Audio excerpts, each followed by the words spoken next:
From the Weather NorCal Command Center, this is your Evening Update. American Door Company has been family-owned and operated for over 29 years, supplying Northern California with quality garage doors, garage door openers, and installed with the best service you'd expect from a locally owned company. We serve all of Northern California from Willows all the way up to the Oregon state line. Give us a call today. Well, if you enjoy what Weather NorCal has to offer, and of course that's mainly the reliable forecast that you've come to every day and come to expect from Weather NorCal, we've also got some really fun stuff in there as well, like Turtle Bay Wonderful World of Animals. All you got to do is go to weathernorcal.com or the free Weather NorCal app, right? You click on the Animal Family segment, and from there you navigate to a wonderful world of animals. I hang out with Sharon Clay, we talk about the animals, we have a lot of fun, we laugh. We don't necessarily cry, but we just do a lot of laughing and have a lot of fun. It's all sponsored by Cottonwood Vet and Small Animal Clinic, so check it out. It's free. It's a free service that we offer here at Weather NorCal, on top of the great forecast on top of that, right?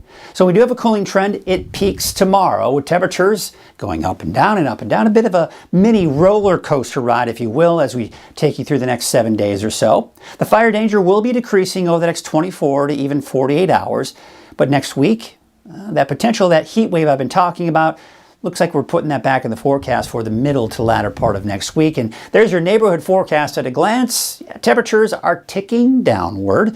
As mentioned, the peak of the cooling trend will be tomorrow. So you'll notice places like Modoc County struggling to get out of the 70s, if at all. Now the winds, yes, they're going to be a bit weaker here for tomorrow, but we do have a little bit of a spike in those winds late in the day on Thursday for western Tehama County. That could elevate the fire danger there a little bit as we go into tomorrow afternoon. But overall, the wind's not as strong off in the eastern mountains, but still the strong north winds for the coast. We take you to your Friday. I do expect weaker winds even for the valley, but still strong along the coast out of the north. The humidity, it's going to be low. But one of the things I want to point out is that the humidity has been quite low for the last couple of months, especially in the valley. Then eventually we saw the lower humidity levels in the north of the valley and east of the valley as well, like we're seeing here. What I'm beginning to see more of are these drier conditions in Trinity County. And I do anticipate over the coming weeks, we may start to see these humidity levels begin to drop as well, which will mean we'll start expanding a lot of that fire danger a little bit higher for places like Trinity County and western Siskiyou County as well.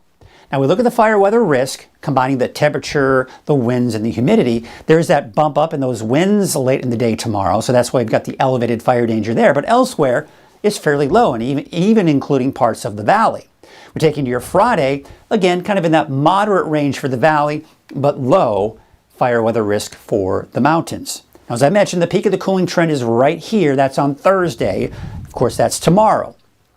What that's doing is it's pushing that heat to the south, keeping this from building in. Now, we've got another area of low pressure, and trough of low pressure, if you will, with the cooler air associated with it. You see what's happening? It's moving eastward and just riding to the north, mainly in the Pacific Northwest. Now, this one won't go as far south as this one that we're going to see here for tomorrow, but it will keep our temperatures at bay. So you can see that heat right there over the desert Southwest building in. This heat will be expanding and moving closer to us as well. Now, one of the things I pointed out late last week and early this week is that the long-range forecast models were hinting at what we're seeing here, is that by the middle to latter part of next week, quite a big heat wave heading our way. However, over the last few days of forecast models have pretty much taken that solution out of the forecast and kind of didn't bring this in. But now we're seeing it return. Look at this. As we go into Tuesday, Wednesday, Thursday of next week, look at that high pressure over the eastern Pacific. It's building. In fact, it's building over Northern California and even the Pacific Northwest. Now, one of the reasons this is happening, number one, it's fairly strong, but number two, this trough of low pressure and the cooler air associated with it, it's not riding over the ridge. In fact, what it's doing is it's digging to the south behind this ridge, allowing this to build in and get stronger. So as a result, we may see some of the hottest temperatures we've seen so far for the year. We may even flirt with 110 degrees by next Wednesday, next Thursday. We'll see. We'll have to kind of watch that. Not set in stone just yet, but when we look at the trend, you can see that peak in the cooling trend is tomorrow. They go up and down, and basically upper 90s to about 100 degrees through Monday, and then there's that bump up in the temperatures by next Tuesday and Wednesday. We take a look at the mountains, Alturas in particular, but the mountains in general going up, down, and then back up again by next Tuesday and Wednesday. How about Eureka? Well, not seeing that trend. In fact, low to mid-60s, still above normal, but only by a few degrees here. The normal high for the coast, low 60s. The wave heights today weren't all that bad, but by tomorrow they'll increase a little bit, but I don't anticipate any small craft advisories, but that'll change by Friday. We do expect those higher wave heights going into your Friday afternoon. So for your marine forecast, yeah, they're a little bit stronger. The winds are a little bit stronger here for tomorrow out of the north at about 10 to 15 knots. And of course, no advisories, as I was mentioning. All right, so take a look at tonight. It's actually getting quite pleasant at night. Temperatures around 60, low 60s in the valley. This is great. Open up that window early in the morning. Let some of that cooler air in. Look at the mountains in the 40s. Man, that's gorgeous. Temperatures right around 50, though, along the coast. Now, it is warming up. It's still hot in the afternoon, but at least we are going to see those temperatures a little bit cooler here for tomorrow. All right, so here's your Trinity County neighborhood forecast. Again, slight dip in the temperatures.